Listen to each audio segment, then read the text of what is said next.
பிரயாகை ஸ்ரீ லலிதா தேவி அம்மனுக்கு ஜெயமங்கலம். பிரயாகை பகுதியில் ஆலயம் கொண்டருளும் அன்னைக்கு சுபமங்கலம். தேவியர் சரஸ்வதி மற்றும் மகாகாளியுடன் இணைந்தருளும் அம்மனுக்கு ஜெயமங்கலம். உத்தரப்பிரதேச மாநிலத்தில் ஆலயம் கொண்டருளும் அம்மனுக்கு சுபமங்கலம்.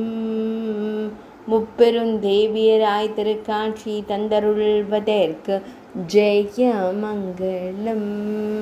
அன்னை ஸ்ரீ சதி தேவியின் வலது திருக்கர விரல்கள் விழுந்த இடத்தில் ஆலயம் கொண்டருளும் அம்பிகைக்கு சுபமங்கலம். பக்தர்களை எப்பொழுதும் காத்தருளும் அன்னைக்கு ஜெயமங்கலம். பக்தர்களின் துயர் களைந்தருளும் தெய்வங்களுக்கு சுபமங்கலம்.